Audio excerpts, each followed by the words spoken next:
What's up, YouTube? My name is Jason, and this is my take. I'm back, and today we are going to be reviewing the deluxe tracks from SZA's Ctrl. SZA is an R&B singer and songwriter on the powerhouse hip-hop label TDE, Top Dog Entertainment. And it's without question that SZA is a special artist, one of the most powerful, beautiful voices in the genre. And her start came with the 2014 project Z. And I think that this was actually a mixtape because Ctrl is officially her debut studio album. But Z was a project that came out with features from Chance the Rapper, Rashad, and it had solid tracks on there. But overall, this isn't a project that I'm the biggest fan of. I felt like for as great as SZA's voice was, it would come together for a more smooth and cohesive project. And I just personally don't find myself returning to this that much at all. But 3 years later, in 2017, SZA drops Ctrl, and it had everybody talking, and for good reasons. This album was beautiful. See SZA diving into relationships, more specifically insecurities, infidelity, being the side chick. But also within this was a lot of self-reflection, searching for herself, her meaning. And it all came together for what is easily one of the best, if not best, R&B albums of last decade. And for 5 years, we got no other projects from SZA. Sure, we got singles from her like Good Days and I Hate You, as well as an amazing collab with Doja Cat for Kiss Me More. But a lot of people have been upset that there's not been any new SZA. And I'm one of those people, and it's honestly confusing, especially coming off a period where everybody was dropping projects on TDE. Schoolboy, Kendrick dropped that year with Damn in 2017. Absol, Rashad had dropped in 2016. Like they were on fire, but as of now, a lot of people haven't released, and Kendrick just left the label. So it's good to just get some more SZA. Even though it's a deluxe here, which is a little disappointing. Like I wanted a separate project, but it's just good to get 7 new tracks. And in this video, we're gonna review them because as a whole, these tracks were amazing and just added on to what was an already incredible album. So let's just dive into these tracks. First, we have an alternate version of SZA's big single from Ctrl, Love Galore, that originally featured Travis Scott. And a lot of this song has the same elements as the original. The beat is the same, like this isn't a remix. We still hear a lot of those Travis Scott ad-libs, but the big difference is Travis Scott is not on this version in terms of that final verse. Instead, we get an additional verse from SZA on here. And I will say overall, I do like the original in terms of how it sounds and everything, but I really did enjoy SZA's new verse on here. She flowed amazingly over it, and that's actually a big theme on these new tracks here. The fact that SZA she makes it look easy how she just flows over these beats. 2 AM was a very interesting track that sees SZA giving her own rendition to Party Next Door's Come and See Me. And I was able to recognize this quickly because while the melody was different from Come and See Me, the drums were exactly the same. You know where they come from when you hear this song. And in this song, SZA is giving her own take of that original song. Party Next Door was singing about a woman that he wanted to come and see him late at night instead of him coming to her. But SZA is kind of doing the reverse here and saying like, come and see me. But this perspective is also, from being the side woman in the situation.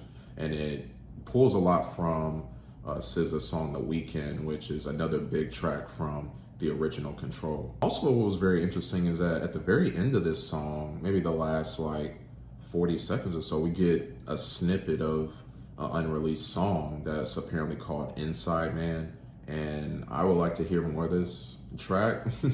It definitely caught me off guard, but I loved it. And I'm hoping that we hear something of this or a full version of this soon. Probably my least favorite track on here was the song Miles. It's honestly just more from a sound side of things. I feel like SZA's voice was very, very powerful on here, and it was enough for this track, but I do feel like beyond the guitar, the melody that was there, I wish there was some more elements to the production.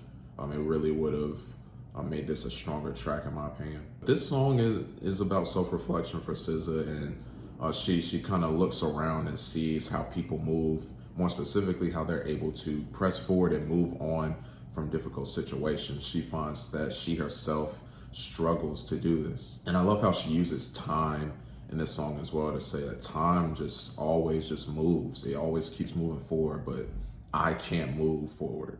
I'm stuck here. Now, the song Percolator was one of my favorites by far, and I love how it had just a nice slow bounce to it. Now, in this song, SZA is speaking on a relationship, speaking on how she wants things to move slow and how she wants for them to take her time and just for things to be smooth. That's where the percolator part comes into play here, but immediately SZA flips a switch and is just no longer wanting to hold back and wants to fully dive into this experience. The song Awkward is also a highlight for me, and the title says it all in terms of the feeling that is on this track, as SZA speaks on someone she had more of a friendship with and how they started to explore a little further than that, and how it ended up being more awkward than anything else, despite the connection that they had physically. And as the track progresses, as SZA continues to speak on this awkwardness, she's now in a place where she's ready to just accept it. It's awkward, but that's fine. Like, the connection that we have, I still want that, despite how it may feel. This honestly felt like a vintage SZA track in its sound. And one thing that I really loved production-wise was whatever woodwind instrument, I know it wasn't a flute, but that was coming at the end of each bar, it was just perfect. The final track, Jodie, was a great way to close this thing out as we get production from Tyler, the creator. Honestly, as soon as the song started playing, I knew like that Tyler was behind this. You have a bright synth-led melody along with some dirty but bouncy drums. And honestly, I could hear him on this track. I think he would have delivered a nice feature verse or just a great song as well, like SZA did. And on this final cut, we see SZA reflecting once again internally. And this time it's more so about just her purpose and her meaning in life. And, you know, within this, she's speaking on kind of where she is and, you know, being stuck once again, but furthermore, just acknowledging how she should and can be doing better than what she is right now. And I wonder if this was intentional placing this here, this finality of this is where I am, but the time has come. I can do better and I will do better. And I wonder how that, if this will kind of translate into what her next album could be. But overall, amazing set of new tracks from SZA on the Ctrl Deluxe over here. I just want new SZA. I need more SZA. We all do. She's just too amazing of an artist for it to be this long.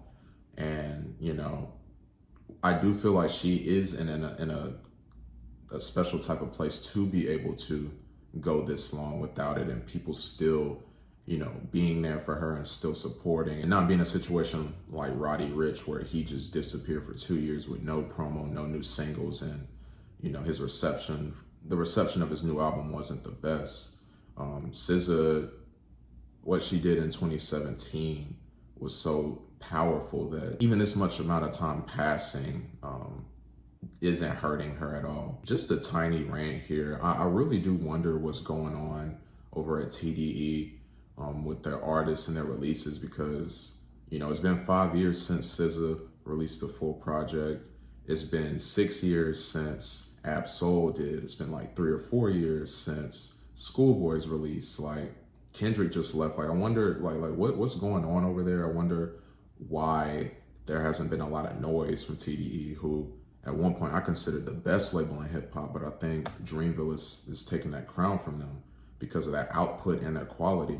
So I'm really hoping that maybe we can just get, you know, many releases from a great artist on this label. Like, the time has come. And also, it's been 4 years since J-Rock dropped something too. So I really hope that we get a lot of TDE soon, because at this point it's just annoying that there's been nothing really from them. So that's my rant. I'm done.